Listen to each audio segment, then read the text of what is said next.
المطابخ المفتوحة هي أحدث صيحات الديكور الداخلي، حيث تتميز بتصميمها الرائع وقدرتها على توسيع المساحات وخلق جو من الراحة والدفء. إذا كنت تبحث عن تصميم مطبخ عصري وأنيق فإن المطابخ المفتوحة هي خيارك الأمثل. يلا بينا نخش على الفيديو. هناك العديد من المطابخ والتصاميم للمطابخ المفتوحة، منها المطابخ المفتوحة على غرفة المعيشة، ومنها المطابخ المفتوحة على غرفة الصالة، منها المطابخ المفتوحة مثلا على شرفة أو جنينة.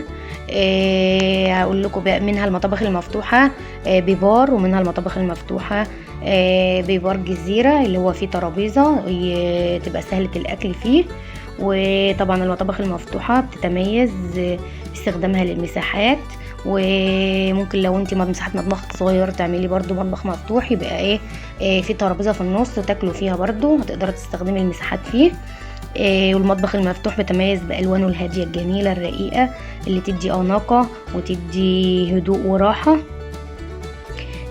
والمطابخ المفتوحة طبعا زي ما انا قلت لكم هي خيار امثل للمنازل العصرية. طبعا كلنا المنازل العصرية وكله بيعمل المطبخ مفتوح على الريسبشن او على اوضة المعيشة.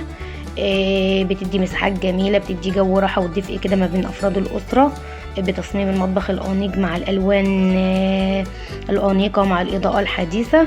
وهقول لكم بعض النصايح للمطبخ في تصميمك، يعني لما تيجي تختار تصميم للمطبخ المفتوح. الأول حاجة مراعاة المساحة المتوفرة، تراعي المساحة المتوفرة عندك في الشقة بتاعتك. تعمل المطبخ يكون فيه تعمل يعني استخدام الحركة في المطبخ تكون بالنسبة لك سهل، تراعي يعني استخدام الحركة في المطبخ. اختيار الألوان الفاتحة للمطابخ المفتوحة عشان هي بتساعد على اللي هي تديك مساحات، تخلق مساحات وتخلق جو من الراحة والهدوء. إضافة لمسة من الأناقة للمطبخ المفتوح باستخدام الديكورات البسيطة مثل النباتات الخضراء أو اللوحات الفنية تحطها في المطبخ. تالت حاجة استخدام بقى الأجهزة الكهربائية الحديثة اللي تتمتع بكفاءة عالية في استخدام الطاقة. استخدام الإضاءة الحديثة اللي بتخلي المطبخ كله إضاءة حديثة، يعني المطبخ يبقى منور كده. فبعدين هنا انا جايبه لكم في الفيديو امثله للمطابخ الحديثه المفتوحه، جايبه لكم تصميمات كده صور عشان تشوفوها.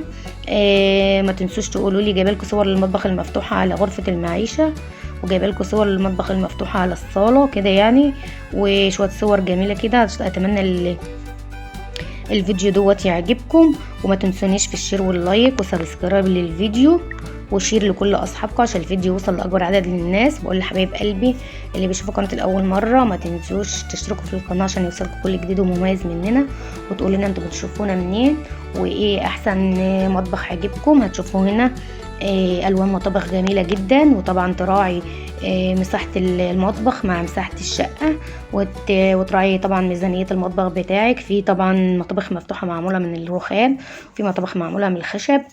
دي نصايح يعني انت تختاري الخامات والديكورات اللي تناسب مع شقتك. واسيبكم تستمتعوا بمشاهده الفيديو، وما تنسونيش في الشير واللايك وسبسكرايب في الفيديو زي ما قلت لكم، واشوفكم على خير في فيديوهات قادمه، والسلام عليكم ورحمه الله وبركاته.